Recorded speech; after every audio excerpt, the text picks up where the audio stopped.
On my wedding day, I was about to recite my vows when my maid of honor stood and blurted that she was pregnant with my husband's child. 300 guests gasped, but rather than cry, I simply smiled and said, "I've been waiting for you to finally let everyone hear the truth." Her face went pale. She had no clue what was coming next. Can you imagine walking down the aisle, heart pounding with pure joy, ready to say I do to the man you love, only for your best friend since kindergarten to stand up and scream, "I'm pregnant, and he's the father"? What would you do? Because for me, in that single, shattering moment, my fairy tale wedding turned into the ultimate, jaw-dropping betrayal. And that's when I smiled. Not a happy smile, but the kind of smile a predator makes just before it strikes. The church was breathtaking. White roses cascaded down the altar, their petals scattered along the aisle like fallen snow. Golden sunlight streamed through stained glass windows, painting everything in warm, hopeful hues. A string quartet played softly as 200 guests watched me walk toward what I genuinely believed was my future. My heart hammered against my ribs, but it was the good kind of racing, you know? Pure, unadulterated joy. Colton stood at the altar in his perfectly tailored black tuxedo, his dark eyes locked on mine. He looked nervous, which honestly just made me smile wider. Even after 3 years together, I still made him nervous. The pastor opened his warm Bible, his voice a comforting rumble. "We are gathered here today to witness the union of Colton James Wellington and Anna Rose Derrick in holy matrimony." I squeezed Colton's hands. His palms were clammy. "Do you, Colton, take Anna to be your lawfully wedded wife, till death do you part?" "I do," he croaked, his voice cracking slightly. Then the pastor turned to me. "Do you, Anna, take Colton to be your lawfully wedded husband? To have and to hold in sickness and in wait." The voice cut through the sacred silence like a blade. Every head in that church whipped around. Gasps rippled through the congregation like a wave hitting the shore. It was Karen Oscar, my maid of honor, standing up from her place at the altar. The woman I'd known since kindergarten. The woman I'd trusted with every single secret, every fear, every dream I ever had. She wore the dusty rose bridesmaid dress we'd picked out together, but her face, it was twisted with something ugly I'd never seen before.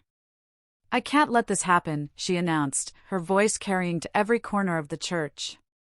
"Anna, you need to know the truth." My dad half rose from his seat in the front pew.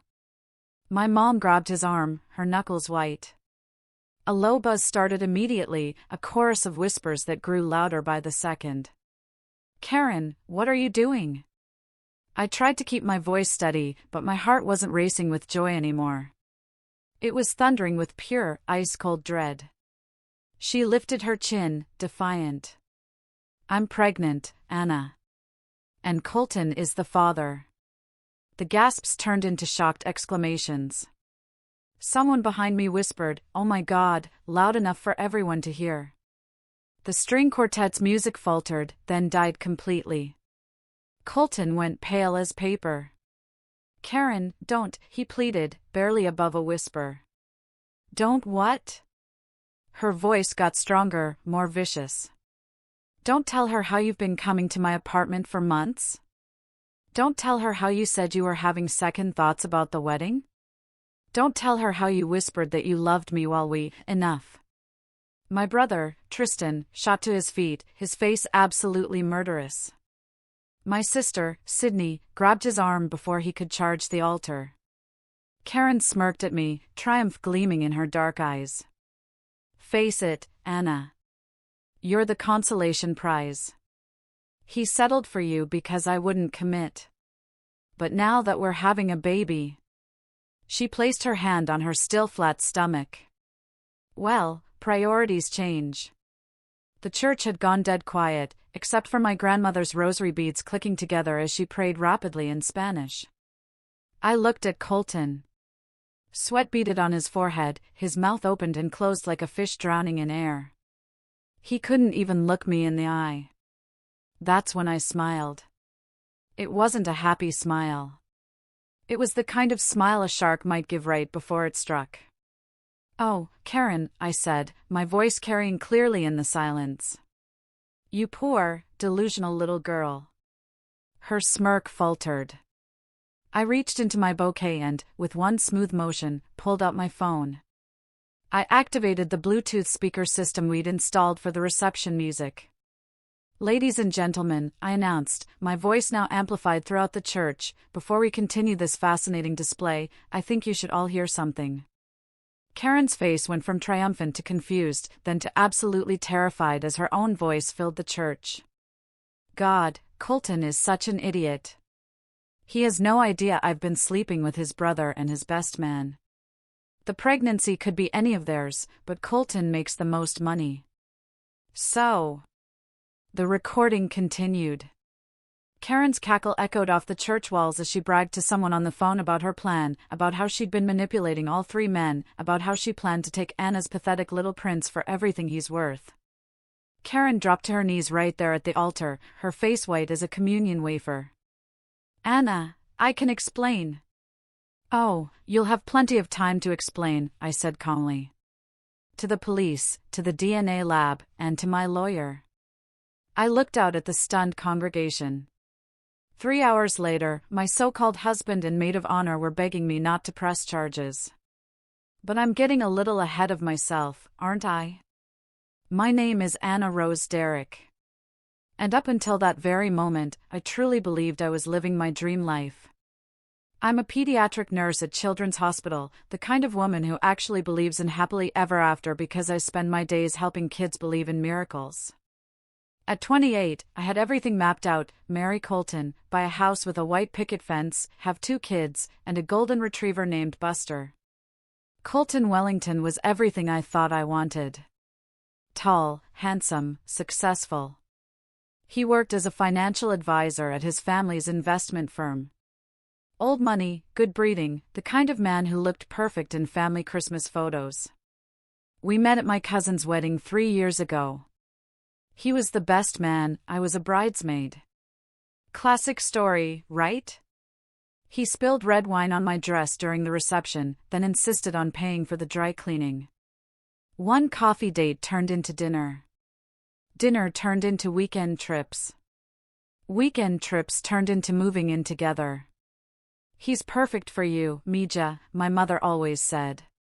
She loved how he brought flowers every Sunday for dinner, how he remembered to ask about her book club, how he promised to give her grandchildren soon. My family adored him. Dad called him Mijo and took him fishing. My brother Tristan, who never liked any of my boyfriends, actually invited Colton to his poker games. Sydney, my younger sister and toughest critic, grudgingly admitted he had potential. But Karen Oscar? She loved him most of all. Karen and I had been inseparable since we were 5 years old. We lived 3 houses apart on Maple Street. Same schools, same classes, same ridiculous dreams of moving to New York to become fashion designers. When high school ended and I chose nursing while she chose marketing, we promised distance would never change us. She was my automatic first call for everything. Bad day at work? Call Karen. Good news to share? Call Karen. When Colton proposed at the beach last Christmas, she was the second person I told, right after I called my parents. "I'm so happy for you," she'd squeal over FaceTime, her face pixelated but her smile bright. "You deserve this, Anna. You deserve everything." She threw me the most elaborate engagement party. She organized my bachelorette weekend in Vegas. She spent hours with me picking out bridesmaid dresses, arguing with the florist, tasting cake samples until we were sick. "I can't wait to stand beside you on your big day," she'd said during one of our planning sessions. "We've been sisters since kindergarten. Now it'll be official when I'm your matron of honor." I laughed. "Maid of honor. You're not married yet." Being the operative word, she winked. "Maybe your wedding will inspire Angelo to finally propose." Angelo Kim was her boyfriend of 2 years. Sweet, quiet accountant who worshipped the ground she walked on. I always thought they'd get married before Colton and me.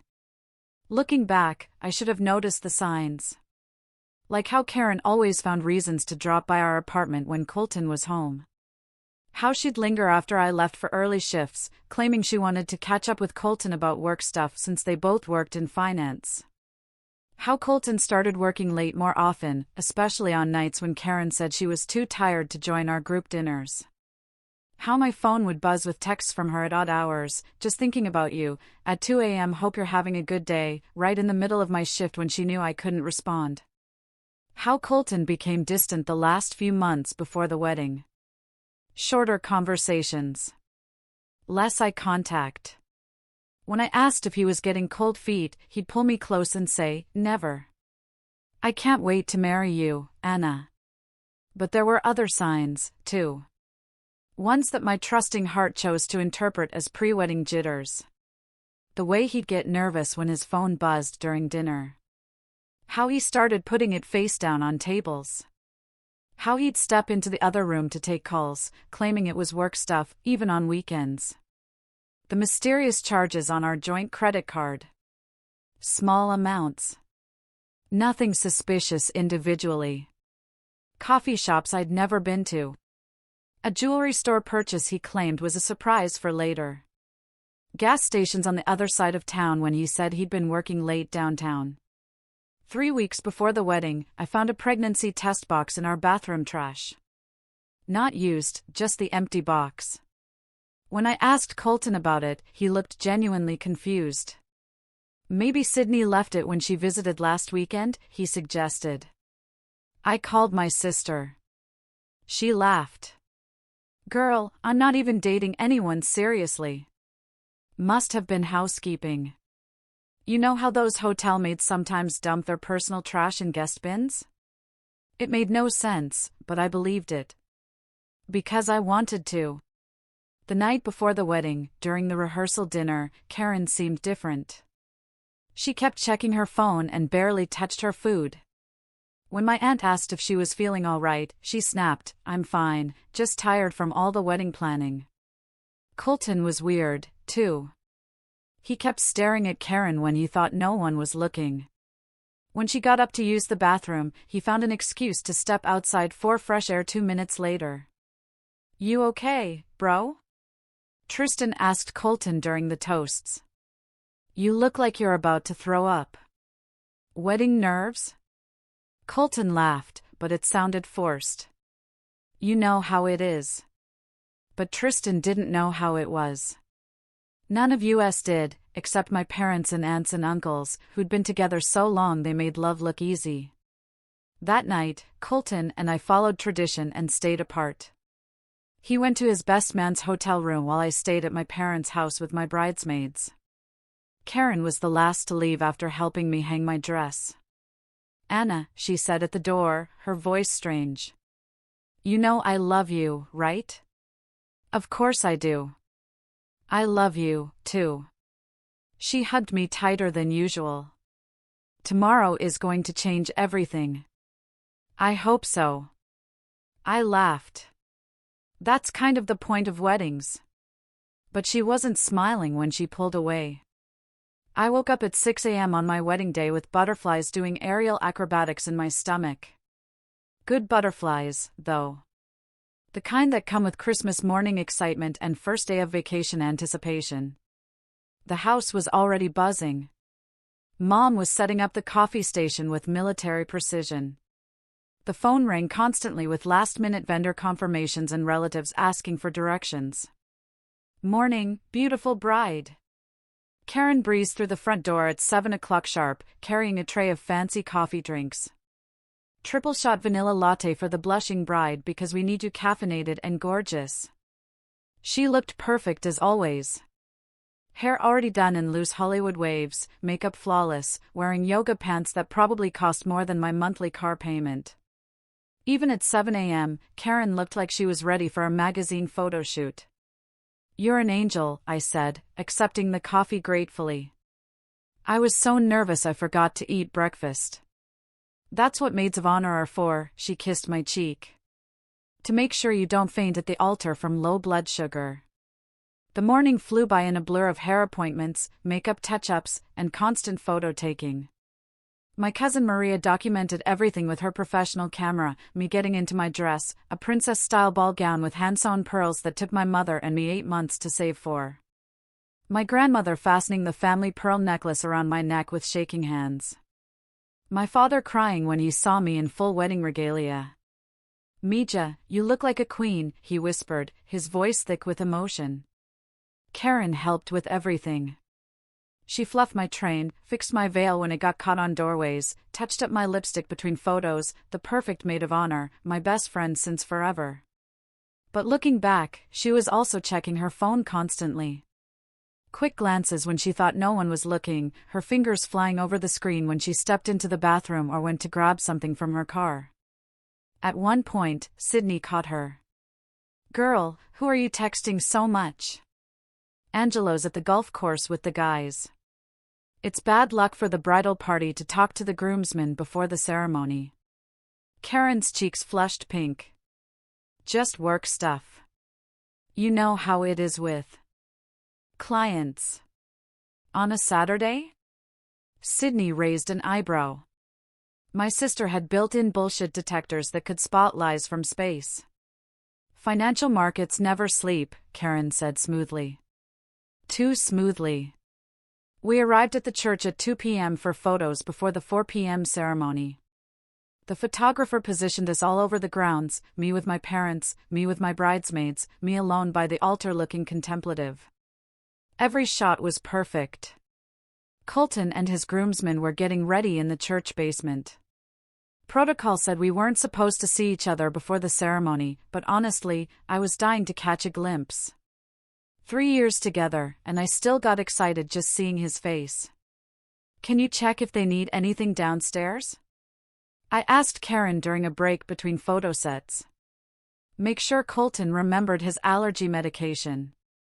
You know how his eyes get watery around all these flowers." She nodded quickly. "Of course." Back in 5 minutes. She was gone for 20. When she came back, her lipstick was slightly smudged and her hair looked less perfectly arranged, like someone had run their fingers through it. "Everything okay down there?" I asked. "Perfect," she said. But she wouldn't meet my eyes. "Colton says he can't wait to see you." The ceremony was supposed to start at 4 p.m.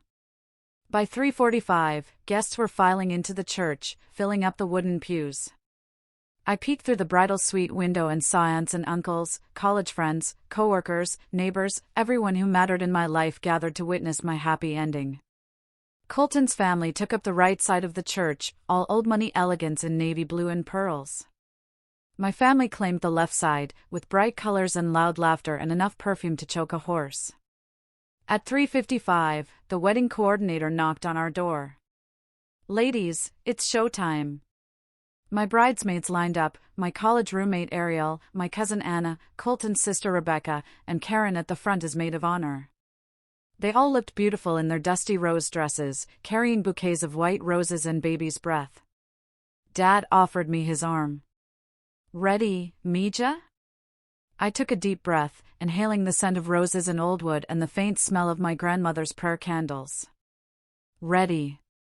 The doors opened. The string quartet began the wedding march.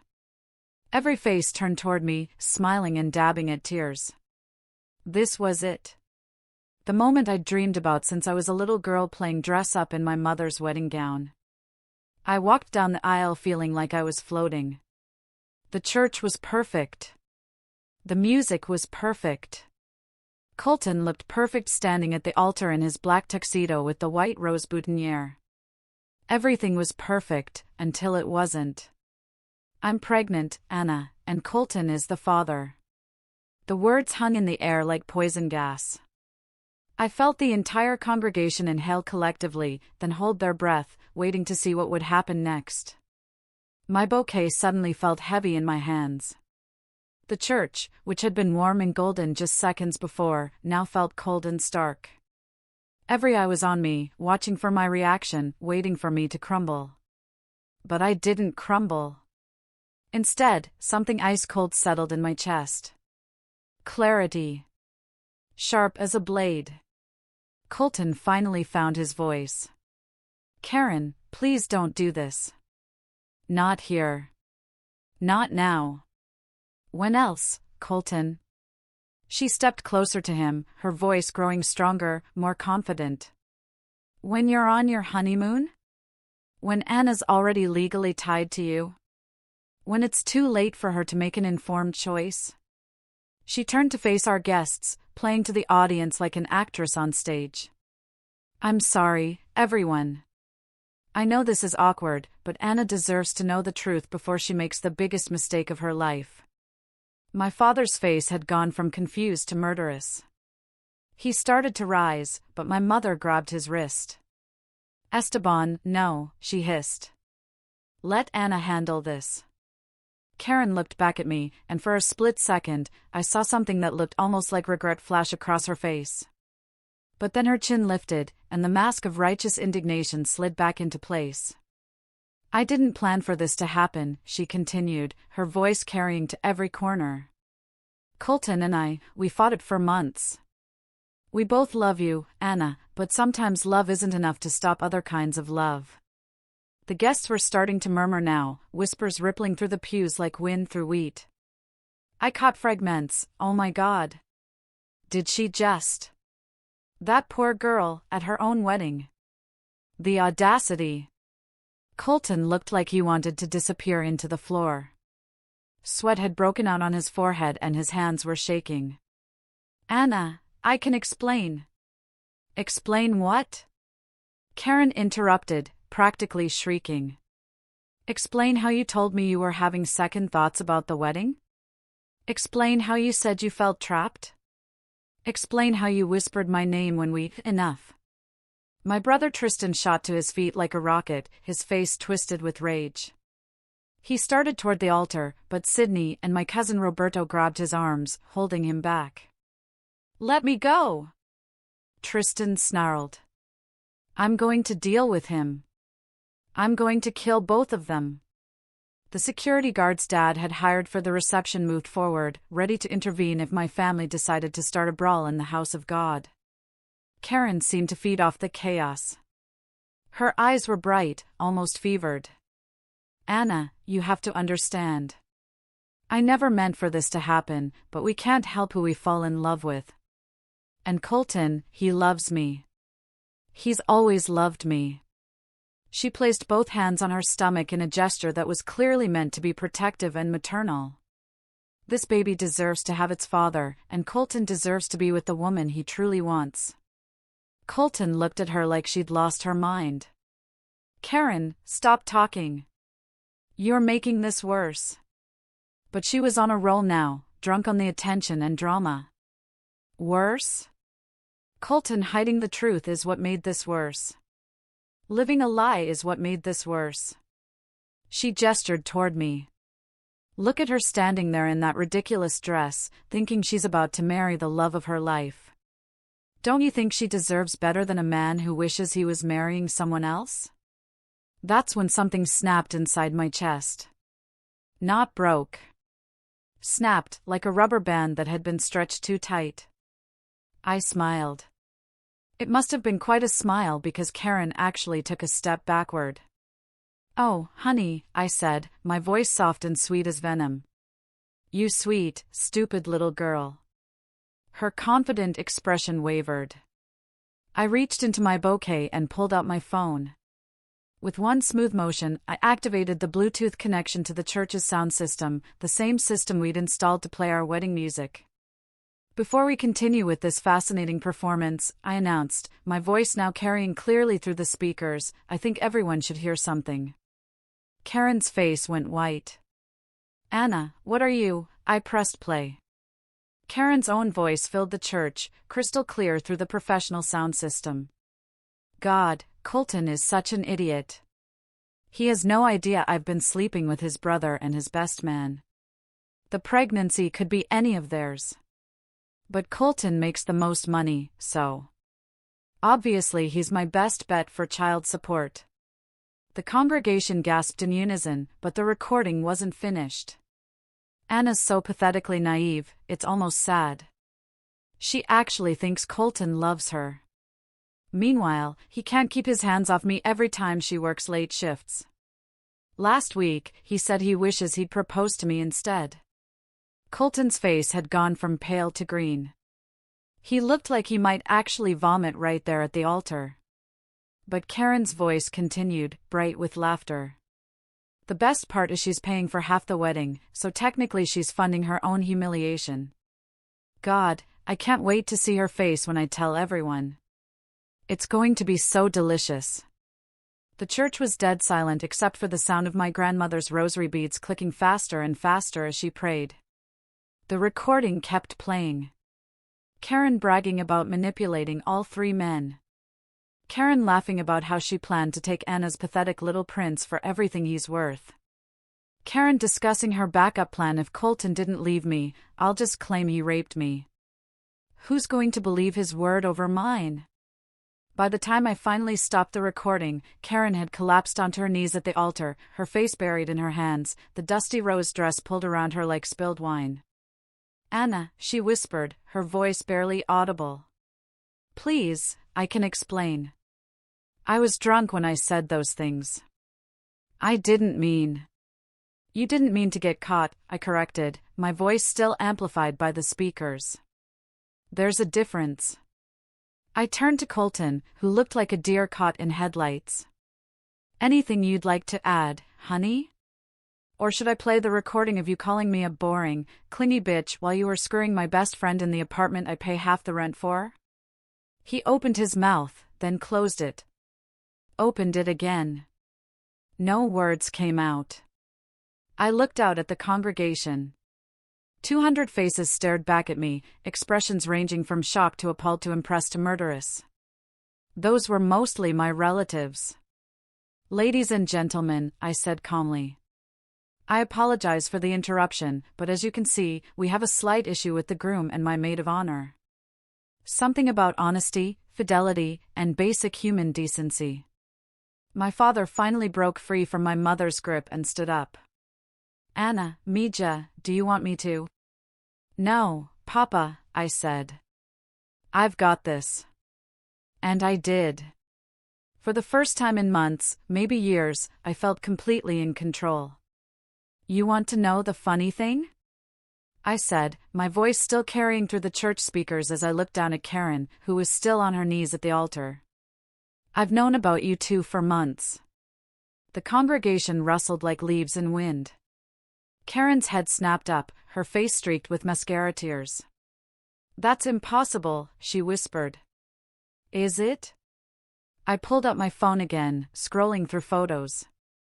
Shall we start with the pictures my neighbor, Mrs. Patterson, took of you leaving our apartment building at 6 a.m. on February 14th? You know, Valentine's Day, when I was working a double shift at the hospital. I held up the phone so everyone could see the clear photo of Karen doing the walk of shame in yesterday's clothes. Or maybe we should discuss the credit card charges, Colton? I turned to my groom, who looked like he wanted to evaporate. The ones you thought I wouldn't notice because they were small amounts. The coffee shop where you met Karen every Tuesday. The jewelry store where you bought her that little diamond necklace she's wearing right now. Karen's hand flew to her throat where a delicate chain with a tiny diamond pendant caught the church light, the same pendant I'd seen in our credit card statement and assumed was a surprise for me. The hotel room you booked last month when you told me you were at that financial conference in Chicago, I continued. Except the conference was virtual, wasn't it, Colton? And you were actually 20 minutes away at the Marriott downtown with my maid of honor. Colton finally found his voice. Anna, I can explain. Explain what? How you took $5,000 from our joint wedding account to pay for her credit card bills. How you used my engagement ring money for my grandmother to cover her rent when she got fired from her marketing job. How you promised her you'd call off our wedding after the honeymoon so she could save face. The church erupted in gasps and angry murmurs. Someone behind me said, Jesus Christ, loudly enough to make Father Rodriguez wince. But I wasn't done. Or maybe, I said, my voice getting dangerously soft, we should discuss the real reason Karen is here making this dramatic announcement. Karen struggled to her feet, her hands shaking. Anna, Please, see, here's the thing about my best friend since kindergarten, I told the congregation, like I was giving a toast at a dinner party. She's always been competitive. Always wanted what I had. My dolls, my clothes, my boyfriends. But this time, she bit off more than she could chew. I walked closer to Karen, my wedding dress rustling with each step.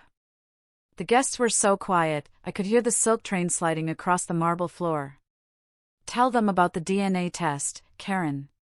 Her face went ashen. I don't know what you're talking about. The DNA test you took last week, I pressed. The one that proved the baby isn't Colton's. The church exploded. Gasps, exclamations, the sound of shocked whispers turning into full conversations. Someone's grandmother started praying loudly in Spanish. Colton stared at Karen like he'd never seen her before. What is she talking about?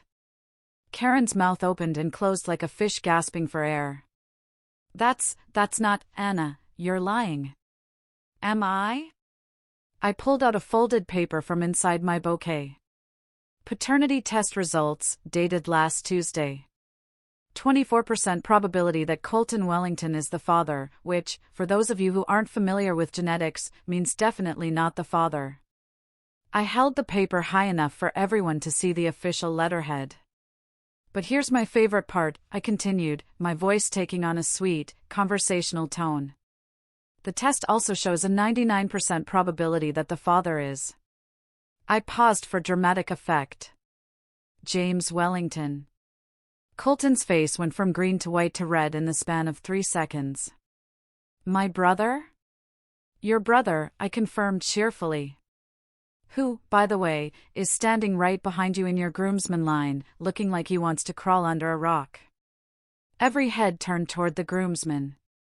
James Wellington, 2 years younger than Colton and infinitely more charming, had gone pale as communion bread. He started backing away from the altar like he could somehow escape. Jamie? Colton turned to stare at his brother. You slept with Karen? James cleared his throat. It's not. We didn't. It was just a few times. A few times? Karen finally found her voice, shrill with panic. James, you told me you loved me. You said you were going to leave Rachel. Now the congregation was getting a show better than daytime television. Rachel Thompson, James's fiancée, was sitting in the third row with Colton's family. She shot to her feet like a rocket. What did you just say? Rachel's voice could have shattered the stained glass windows. Rachel, baby, I can explain. James started. But I wasn't finished with my revelations. Oh, but wait, I said brightly. There's more. Tell them about Michael, Karen. Michael Foster, Colton's best man, was standing at the far end of the groomsman line. At the mention of his name, he went rigid. No, Karen whispered. Anna, please don't. Michael Foster, I announced to the church. Also a possible father, also promised he'd leave his wife for you. Also completely unaware that you were playing musical beds with the entire wedding party.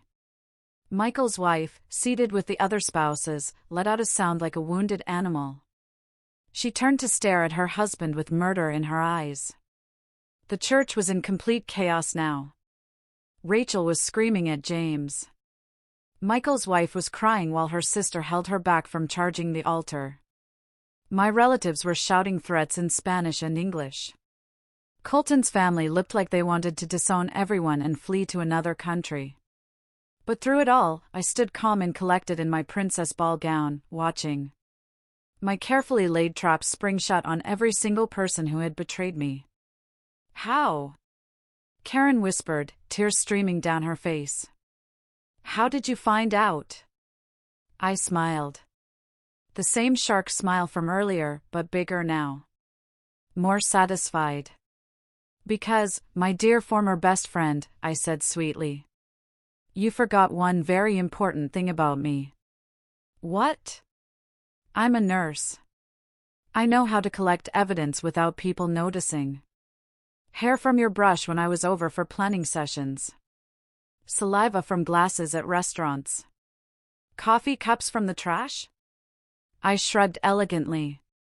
It's amazing what people will throw away when they think no one's paying attention. Colton stared at me like I was a stranger. You planned this? The whole wedding? Oh, honey. I laughed, and it wasn't a nice sound. The wedding was real. My feelings were real. My trust was real. But your betrayal? That was also real. So, I decided to give you exactly what you deserved. I gestured to the chaos around us. A public humiliation that matches your private betrayal. Karen was crying so hard she could barely speak. And I'm sorry. I'm so sorry. I never meant for it to go this far. I was jealous and stupid and greedy. Don't forget greedy, I finished. You saw a meal ticket and decided to take it, regardless of who got hurt. I turned back to the congregation, many of whom were now standing and talking loudly among themselves. Ladies and gentlemen, I called out, my voice cutting through the noise. I apologize for turning my wedding into an episode of Jerry Springer, but I figured if I was going to be humiliated, I might as well make sure I wasn't the only one. My father pushed through the crowd to reach me. Mija, what do you need? What can we do? Actually, Papa, I said, pulling off my engagement ring and wedding band. I need you to call Detective Rivera. Detective Rivera? Colton looked confused. Why are you calling the police? Because, I said calmly, handing my rings to my father, embezzlement is a crime. So is fraud. So is identity theft. And Karen has committed all three. The blood drained from Karen's face. What are you talking about? The credit cards you opened in my name, I explained patiently. The loans you took out using my social security number. The $50,000 you stole from my inheritance account to pay for your shopping sprees and abortion fees. Abortion fees? Colton looked like he'd been slapped. Oh, yes, I nodded.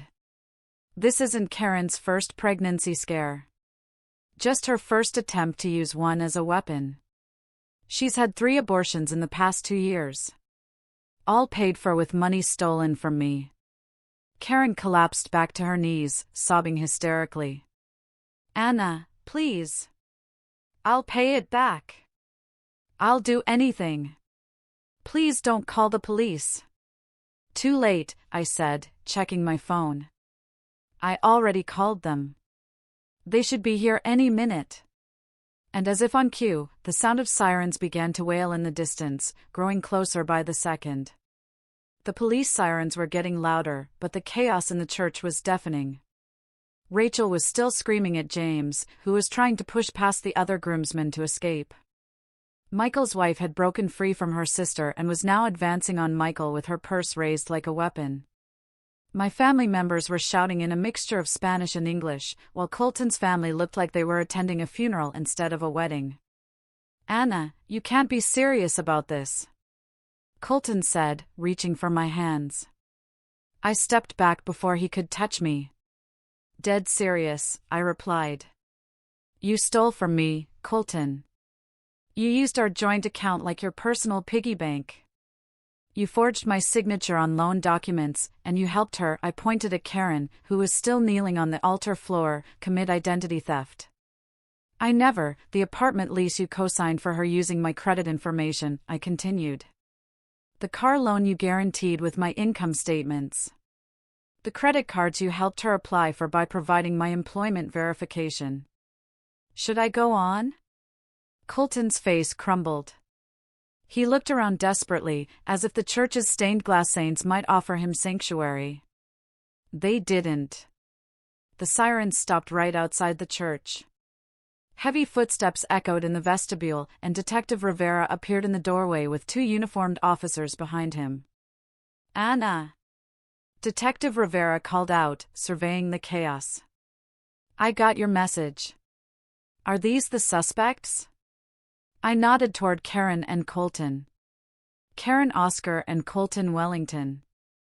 All the evidence is in the folder I sent to your office yesterday. Karen looked up at me with mascara streaming down her face. Yesterday? You sent evidence yesterday? I sent it last week, actually, I corrected. But I asked Detective Rivera to wait until today to make the arrests. I wanted to give you one last chance to come clean. To maybe, just maybe, show a shred of decency and call off this ridiculous charade before you destroyed everything. But you planned the DNA tests? Colton said weakly. You knew? I hoped I was wrong, I said simply. Right up until this morning, I hoped I'd wake up and discover this was all some horrible nightmare, that my best friend since kindergarten and the man I loved wouldn't actually betray me this completely. Detective Rivera approached the altar. Karen Oscar, you're under arrest for identity theft, fraud, and embezzlement. Colton Wellington, you're under arrest for conspiracy to commit fraud and embezzlement. No, wait. Karen scrambled to her feet as the officer pulled out handcuffs. Anna, please, we can work this out. I'll pay you back every penny. With what money? I asked coldly. You don't have a job. You have $50,000 in debt. You're pregnant with a baby that isn't even Colton's. What exactly are you going to pay me back with? I'll figure something out. Please, Anna. We've been friends since we were 5 years old. That has to count for something. It did count for something, I said, my voice breaking just a little. It counted for everything. That's why this hurts so much. The officer cuffed Karen while she sobbed. Colton didn't resist when they cuffed him, but he kept staring at me like he couldn't believe what was happening. Anna, he said as they started to lead him away. This whole thing with Karen, it was a mistake. A stupid, terrible mistake. I looked at him for a long moment. This man I'd planned to spend my life with. This man I'd trusted with my heart, my body, my future, my money. No, Colton, I said quietly. Marrying you would have been the mistake. As the police led them toward the church doors, Karen turned back one more time. Anna, she called desperately. The baby? What about the baby? That's between you and James, I replied. Or you and Michael. Or you and whoever else you've been sleeping with. But it's not my problem anymore. The church doors closed behind them with a heavy thud. For a moment, there was absolute silence. 200 people stared at me in my wedding dress, standing alone at the altar where I should have been saying I do to the love of my life. Then my grandmother started clapping. Slow, deliberate applause that echoed through the church like thunder. One by one, other people joined in. My parents, my siblings, my cousins, my college friends, even some of Colton's relatives who looked mortified by their family's behavior. Soon, the entire congregation was on their feet, applauding. Mija, my father said, climbing the steps to the altar and pulling me into his arms. I am so proud of you. Are you? I asked, my voice muffled against his shoulder. I just turned my wedding into a crime scene. You turned your wedding into justice, my mother corrected, joining our embrace. Those people, what they did to you, it's unforgivable. Tristan pushed through the crowd to reach us, his face still flushed with anger. Anna, I'm sorry I didn't see it. I should have known something was wrong. I should have protected you. You couldn't have known, I told him. I barely knew myself until a few months ago. Sydney appeared next to us, her expression a mixture of pride and fury. Girl, that was the most badass thing I've ever seen in my life. But I'm still going to murder both of them when they get out of jail. No murdering, I said weakly. I've caused enough drama for one day. But even as I said it, I felt lighter than I had in months. The weight of pretending everything was fine, of lying to myself about red flags, of carrying the burden of their betrayal alone. It was all gone. Father Rodriguez approached cautiously. Anna, my dear, are you all right? Do you need any? Actually, Father, I said, surprising myself. Would it be possible to say a prayer? Not a wedding prayer, obviously, but maybe a prayer of gratitude? He smiled. Of course, Mija. The congregation settled into their seats as Father Rodriguez moved to the pulpit. But instead of a somber prayer, he spoke about strength, about truth, about the courage it takes to stand up for yourself when the people you trust most have betrayed you. Sometimes, he said, God shows us people's true faces, not to hurt us, but to save us from a lifetime of being hurt by them. As he spoke, I felt my phone buzz with a text message, then another, then several more in rapid succession. I glanced down and saw messages from numbers I didn't recognize. OMG! We just saw the live stream. You are a queen. Holy sh*T, is this real? This is the best wedding video ever. Wait. Someone was live streaming this? I looked around and realized that several people in the congregation had their phones out, not just taking pictures, but actively recording. Some were even holding their phones up like they were broadcasting live. Oh no, I whispered to Sydney. Please tell me this isn't going viral. She checked her phone and winced. Anna, you might want to sit down. How bad? #wedding revenge is already trending on Twitter. Someone posted the whole thing on TikTok and it has 2 million views. Instagram, Facebook, Snapchat. Babe, you're everywhere. I stared at her. Everywhere? The good news is, everyone thinks you're a hero. The comments are all about how brave you are and how those two got exactly what they deserved. I looked around the church at all the faces, family, friends, strangers who had come to witness what they thought would be a joyful celebration. Instead, they'd gotten front row seats to the most dramatic revenge plot in wedding history. And honestly, I wasn't sorry. You know what? I said, loud enough for everyone to hear. I hope it does go viral. I hope every cheating bastard and backstabbing friend in the world sees this and thinks twice before they betray someone who loves them. The congregation erupted in cheers and applause again. But I wasn't finished. The wedding reception venue looked like a ghost town. White tablecloths still covered the round tables. Centerpieces of white roses and baby's breath still perfumed the air. And the DJ still had his equipment set up. But instead of celebrating my marriage, we were having what my cousin Maria dubbed the world's most expensive divorce party. Waste not, want not, my mother had declared when we arrived at the venue. We paid for this food, we paid for this music, and we're going to celebrate Anna's freedom. So that's what we did. The guests who stayed, and surprisingly, most of them did, danced to the playlist Colton and I had chosen for our first dance as husband and wife. They ate the dinner we'd agonized over for months, toasted with the champagne we'd saved up to buy, and took pictures in front of the flower wall that was supposed to backdrop our wedding photos. It was surreal and perfect and absolutely nothing like I'd imagined my wedding day would be, but it was also exactly what I needed. I was sitting at the head table, still in my wedding dress but with my shoes kicked off under the table, when my phone rang. Detective Rivera, Anna. I wanted to update you on the arrests. That was fast, I said, stepping away from the noise so I could hear him better. Well, when suspects confess to everything the moment they're alone in interrogation rooms, it speeds things up considerably. They confessed.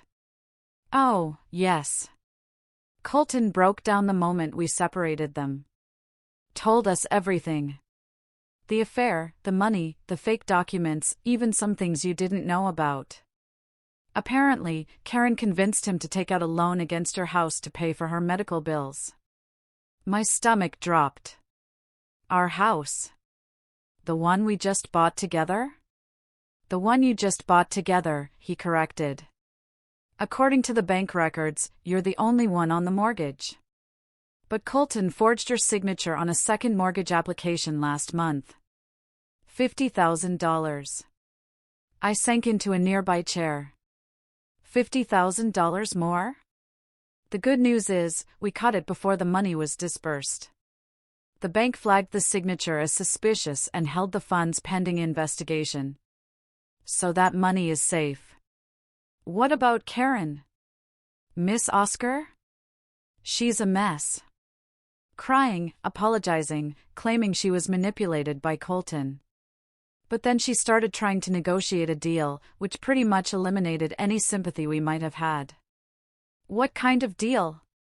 She offered to testify against Colton for a reduced sentence. Said she could provide evidence of other crimes he committed. When we told her we already had all the evidence we needed, she tried to claim he forced her to steal from you. I almost laughed. Even handcuffed in a police station, Karen was still trying to manipulate everyone around her. How long will they be in jail? That depends on the DA and how much they cooperate.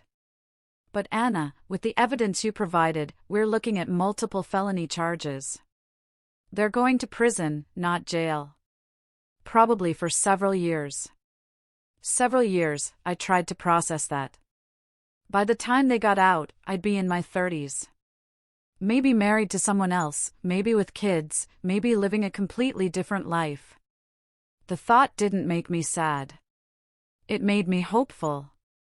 Detective Rivera, can I ask you something? Of course. How did you know? When I first came to you 3 months ago with my suspicions, you didn't seem surprised, like you'd seen this kind of thing before. He sighed. Unfortunately, Anna, I see this more often than you'd think. Financial betrayal between romantic partners, friends taking advantage of friends, elaborate deception schemes. What I don't often see is someone as prepared as you were. The evidence you collected was better than what most of our detectives gather. Every document labeled and dated, every conversation recorded, every financial transaction tracked. You built an airtight case. I'm a nurse, I said simply. We're trained to be thorough. You're also incredibly brave. A lot of people in your situation would have confronted the cheaters privately. Maybe tried to work things out. You chose justice instead. Justice? Was that what this was? It felt more like survival. After I hung up, I walked back toward the celebration. But before I could reach my table, I was intercepted by a woman I didn't recognize, mid-30s, professional-looking, with a press badge hanging around her neck. Anna Derrick, I'm Jennifer from Channel 7 News. I was wondering if I could ask you a few questions about what happened today. The news? I looked around and realized there were several people with cameras and notepads scattered around the venue. How did you? The video went viral about 2 hours ago. We've been trying to reach you for comment. What video? He held up her phone, showing me a TikTok with over 5 million views. It was the moment I played Karen's recorded confession through the church speakers. Someone had filmed the entire thing and posted it with the caption, "Bride exposes cheating fiancé and maid of honor at altar. Watch to the end." The comments were endless. This woman is an icon. The way she stayed calm. Queen behavior. I wish I had her spine when my ex cheated. Plot twist. This is the best wedding ever.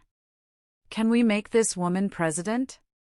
So, Jennifer continued, would you be willing to give us an exclusive interview? Our viewers are very interested in your story. I looked at her, then at the cameras, then at my family celebrating my freedom instead of mourning my humiliation. You know what? I said, smiling. Yes. But not here. This is my family's time. Tomorrow, I'll tell you everything. Everything. The whole story. How I found out, how I planned the trap, how I gathered the evidence. All of it. Her eyes lit up. That would be incredible. This story has all the elements: betrayal, revenge, justice, courage. People are calling you a hero. A hero? 3 hours ago, I'd been a heartbroken bride. Now, I was a hero. Life was weird. As the evening wound down and guests started saying their goodbyes, I found myself alone for the first time all day. I'd changed out of my wedding dress into a simple black cocktail dress, which ironically, I'd bought to wear to the rehearsal dinner. The reception venue was mostly empty, except for family helping clean up. I walked out to the venue's garden where fairy lights twinkled in the trees like stars. This was where Colton and I were supposed to have our first dance as husband and wife. Instead, I'd spent the evening dancing with my father, my brother, my grandfather, and anyone else who asked. That had been perfect. Different from what I'd planned, but perfect in its own way. There you are. I turned to see Sydney walking toward me with 2 glasses of champagne. Thought you might need this, she said, handing me a glass. Thanks. I took a sip and sighed. Can I ask you something? Sydney asked. Anything. When did you know about Colton and Karen? I was quiet for a moment. Honestly? I had suspicions for about 6 months. Brutal things. The way they looked at each other when they thought no one was watching. How Karen always found excuses to be around him. How Colton seemed distant with you. Why didn't you say anything? Because I wasn't sure. She nodded. I understand. Do you think I did the right thing? I asked. The whole public humiliation thing, the arrests. Sydney stared at me like I'd grown a second head. Anna, they stole from you. They lied to you. They betrayed you in the worst possible way. And they were planning to let you marry him and spend your honeymoon not knowing that your husband was in love with your best friend and carrying her baby, James's baby, I corrected. Whatever. The point is, they deserved everything they got.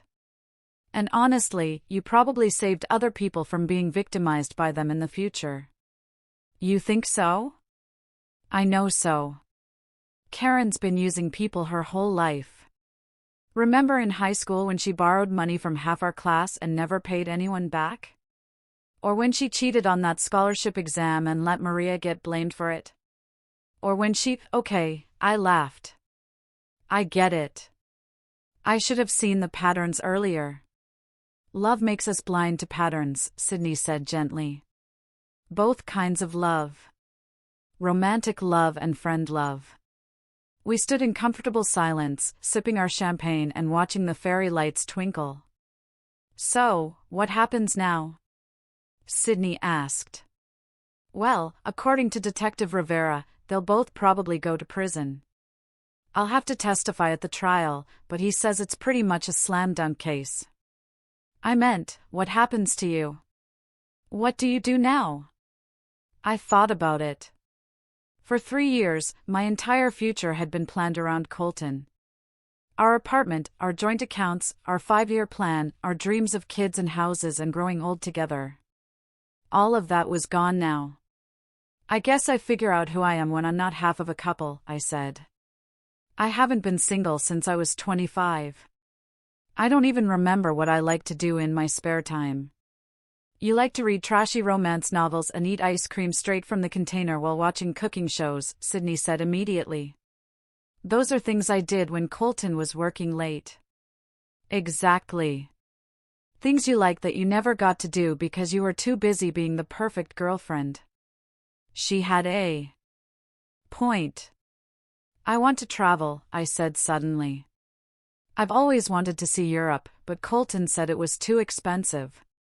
I've got money saved up now that I'm not spending it on a wedding or a cheating boyfriend. Maybe I'll take that trip. Do it. And I want to go back to school, get my master's degree in pediatric nursing. Maybe specialize in trauma care. You'd be amazing at that. And I want to learn how to salsa dance. Real salsa. Not the basic steps Colton and I learned for our wedding dance. Sydney grinned.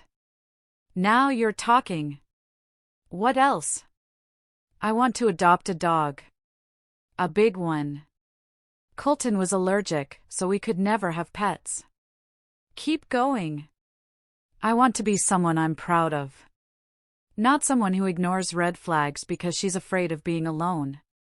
Not someone who lets people walk all over her because she's nice. Anna, look at me.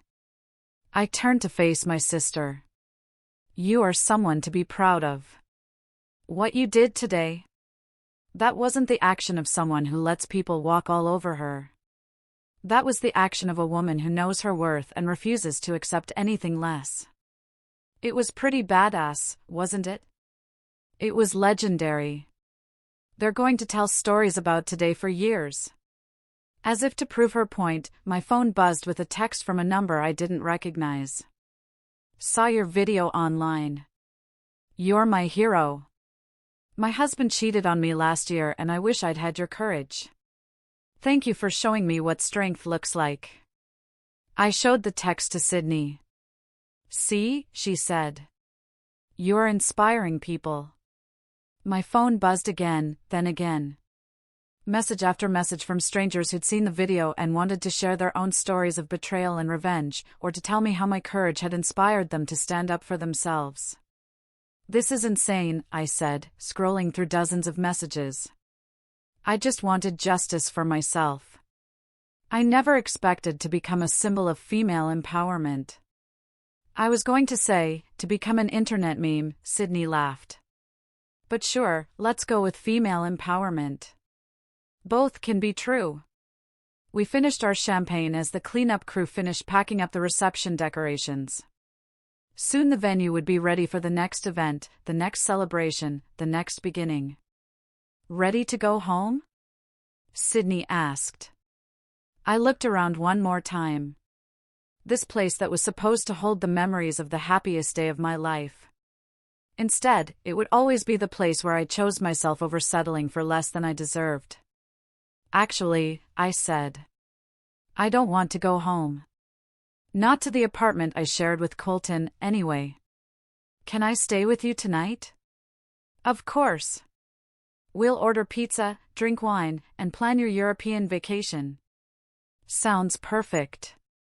As we walked toward the parking lot, Sydney's phone rang. She answered it, then held the phone out to me with a strange expression. It's for you. Who is it? Ellen's show. I stared at the phone. Ellen? As in Ellen DeGeneres? Sydney nodded. I took the phone with shaking hands. Hello, Anna.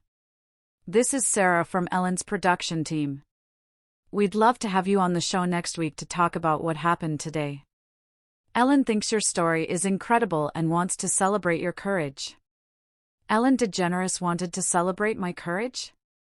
I looked at Sydney, who was grinning like a maniac. You know what? I said into the phone. I'd love to. After I hung up, Sydney grabbed my hands. Anna Derrick, you are about to be the most famous revenge bride in history. Is that a good thing? Are you kidding? You are about to become every woman's hero. You're going to inspire millions of people to stand up for themselves. You're going to change my life completely, I finished. Exactly. Are you ready for that? I thought about Colton and Karen, probably sitting in jail cells right now, realizing that their betrayal had consequences they never imagined. I thought about all the messages from strangers who said my story had inspired them. I thought about the life I'd been planning with someone who didn't deserve me, and the life I was about to build for myself. You know what, Sydney? I said. I've never been more ready for anything in my life. And as we walked to the car, I couldn't help but smile. This morning, I'd woken up expecting to become Mrs. Colton Wellington. Instead, I was ending the day as Anna Derrick, the woman who refused to be played, who chose justice over comfort, who turned her worst day into her most powerful moment. They thought they ruined me on my wedding day. Instead, I buried them with the truth. I'm writing this from a cafe in Barcelona, sipping sangria and watching the sunset paint the Mediterranean golden. The European trip I dreamed about? I took it. 8 months backpacking through Spain, Italy, and France. Staying in hostels, making friends with strangers, eating gelato for breakfast, and learning that I'm braver than I ever knew. The Ellen Show appearance led to more interviews, which led to a book deal, which led to speaking engagements at women's conferences. Apparently, my story resonated with people all over the world. Who knew that standing up for yourself could be so revolutionary? Colton and Karen were both sentenced to 4 years in prison. They'll be eligible for parole in 18 months. I won't be attending their parole hearings. The baby was born 7 months after the wedding. James stepped up and is actually being a decent father. According to Rachel, who somehow forgave him and is helping raise the child. People are complicated. Michael's wife divorced him and took half of everything he owned. He sent me a thank you card. I sold the apartment Colton and I shared and bought a little house with a garden where my new dog, Luna, likes to chase butterflies. I did go back to school. I start my master's program in pediatric trauma nursing next month. And yes, I learned to salsa dance. I'm terrible at it, but I love it anyway. Sometimes people recognize me on the street and ask if I regret what I did. If I wish I'd handled things differently. If I ever think about forgiving them. The answer is always no. I don't regret choosing truth over comfort. I don't regret demanding justice instead of accepting betrayal. And I certainly don't regret discovering my own strength in the process. The woman who walked down that aisle 8 months ago was hoping to find happiness by attaching herself to someone else's life. The woman writing this has learned that the best kind of happiness comes from building a life you're proud of, with or without someone else. I'm not looking for my next relationship. I'm not trying to replace what I lost. I'm creating something entirely new. And if someone wants to be part of that life, they'll have to earn it. They'll have to prove they deserve the love of a woman who knows her worth, who won't ignore red flags, who won't settle for less than she deserves. Because I learned something important on my wedding day, the person who matters most in your love story is you. My story? It's just getting started. So, what do you think? If you were in my shoes, faced with that kind of betrayal, would you have done what I did? Or would you have handled things differently? I'd love to hear your thoughts in the comments below. I read every single one.